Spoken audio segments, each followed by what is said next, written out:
우리나라 지방 이름 아직 모르는 분들이 있고 아니면 이름이 왜 그러는지 모르는 분들이 있고 해서 잠깐 동안 지방 이름 체크하고 갑니다.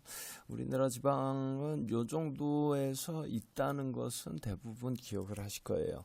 자, 여기가 서울이죠. 서울에서 이게 서울 경자고 기가 경기 지방 할 때 이 기가 무슨 기자냐면 서울에 왕이 사는 동네가 있으면 이 왕의 사는 동네를 보호하기 위해서 군사적이거나 경제적이거나 보호하기 위해서 어느 정도의 땅을 설정하는데 옛날의 원칙으로는 이 왕도에서 500리까지 그러나 지금은 그냥 서울의 부분 주위를 둘러싸고 있는 어느 정도를 경기라고 합니다. 경기라는 것이 서울의 근교라는 뜻이죠. 그래서 요것이 바로 경기 지방입니다. 그리고 여기서 위에서부터 봅시다. 관서 지방 있고, 그 다음에 관북 지방 있고, 그죠? 평안남북도, 함경남북도, 그 다음에 관동 지방 있고. 우리가 지금 현재 강원도가 관동 지방이라서 관동이라는 말에 익숙해져 있습니다. 이때 왜 이 한자로 쓰냐고 하면 특히 고유명사 이런 거는 한자로 쓰지 않으면 한자가 우리나라 말입니다. 한자는 우리나라 말이라기보다 예전에 동북아 언어죠. 그때는 뭐 국경이라든가 이런 거 없었을 때인데 그 이후에 서양 문명하고 이렇게 서로 이제 근대로 들어오면서 그러면서 이것을 정의하는데 차이나라고 정의를 하다 보니까 그쪽만의 말이 차이니즈가 되는 바람에 이렇게 돼버렸습니다. 어쨌든 한자 중국어가 아닌 우리나라 말에는 한자를 쓰지 않으면 이 뜻이 해석이 안 됩니다. 여러분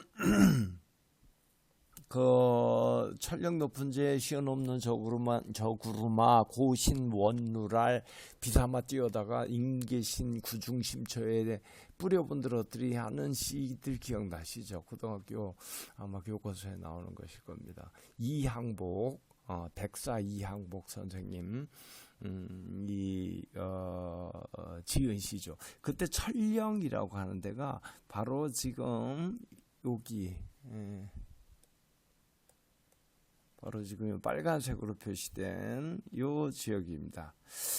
예전에는 함경남도하고 강원도하고의 저기 경계였었는데 지금 뭐 북한이 북한역으로 전부 강원도로 편입시키는 바람에 강원도 안에서 나누는 데입니다. 그런데 여기가 경기 지방을 지키는 이쪽 변방에서부터 지키는 굉장히 중요한 자리입니다.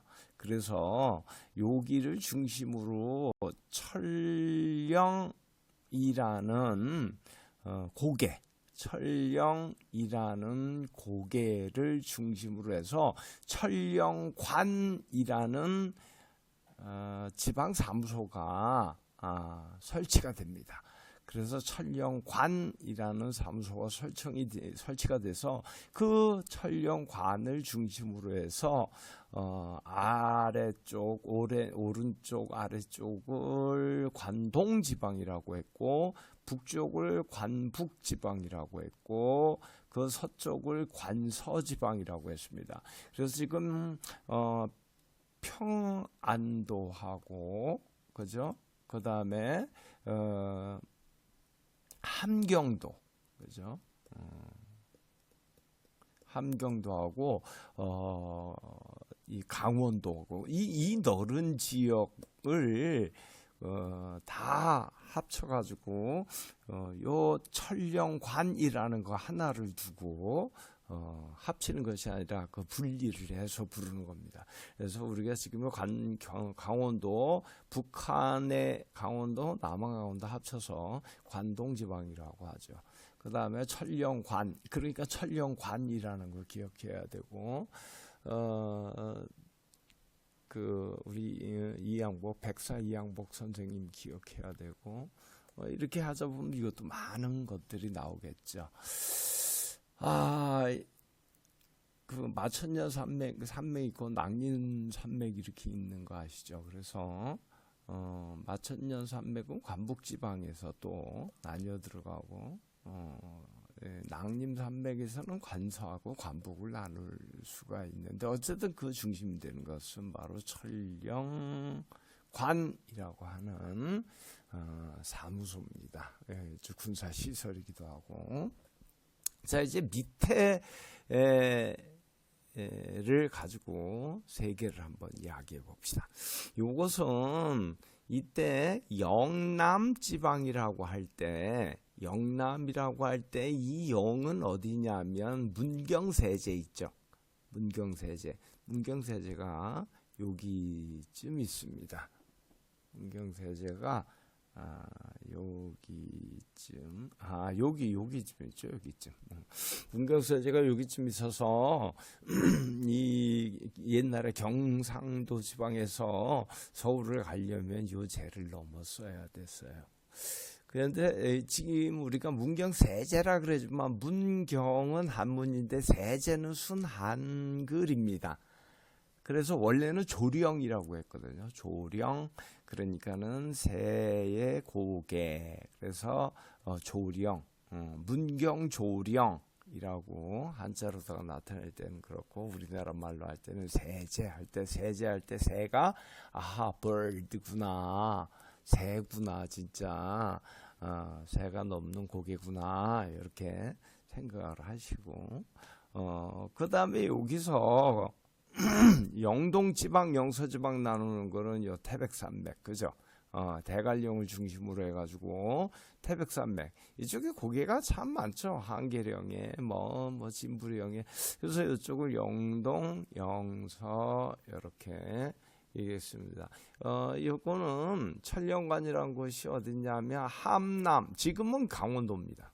지금은 강원도인데 그건 우리가 정한 게 아니라 북한에서 정한 거니까. 어쨌든 옛날에는 함남의 안변군하고 강원도의 회양군하고, 그죠? 이렇게 만나는 경계에 있었던 곳입니다. 이양복 선생님이 유배를 간 곳입니다. 자, 그리고 요 호남호서 지방 있죠. 호남호서 지방은 요거 보니까 무슨 호수호자예요. 이때 호수가 어느 호수를 말하냐면 제천의 의림지를 말합니다. 제천의 의림지를 말해서 제천의 의림지가 여기쯤 있고, 문경세제가 여기쯤 있습니다. 이렇게 있는데, 그래서 여기 제천의 의림지, 요것도 우리가 청동기 시대에서부터 농사를 짓는데 큰 저수지가 필요했는데 어쩌고 하는 아주 멋진 이야기들을 끌고 옵니다. 조금 이런 얘기 할 때 말씀드리겠습니다. 그래서 제천의 의림지가 큰 호수죠. 그런데 그 호수의 서쪽이다 그래서 호서지방이 되었고, 호수의 남쪽이다 그래서 호남지방이 되었습니다. 그래서 요 경기지방하고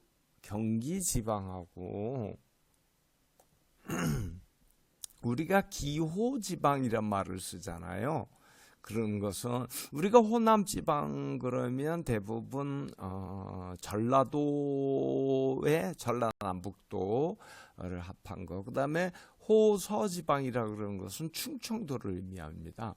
그래서 이쪽은 전부 서쪽 바닷가를 끼고 있기 때문에 평야지대라서 새로운 문물을 받아들이기가 이렇게 쉽고 이런 지역입니다. 그래서 이쪽 지역을 합쳐서 기호지방이라고 하는 겁니다. 경기의 기, 그 다음에 호남호서 할 때의 호 합쳐서 기호지방 그러면 이렇게 여게 되는 겁니다. 요 기전지방이라고 하지만 이게 경기하고 같은 뜻입니다.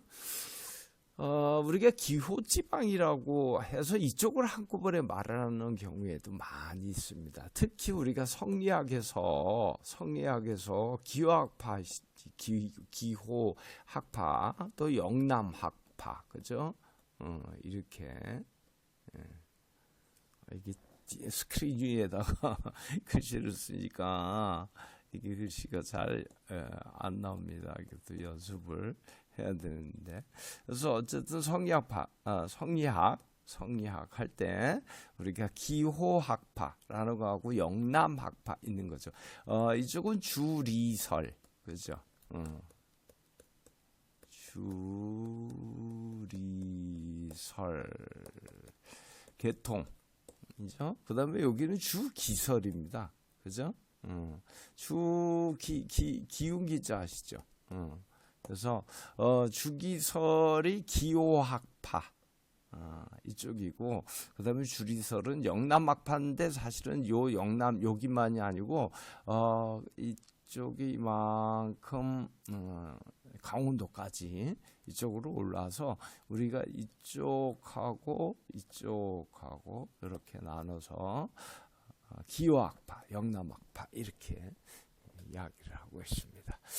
자, 요 정도에서 일단은 요거 우리 집에서 아이들하고 같이 외우시기 바랍니다. 예, 지역 이름은 요 정도에서 오늘은 마치도록 해보겠습니다.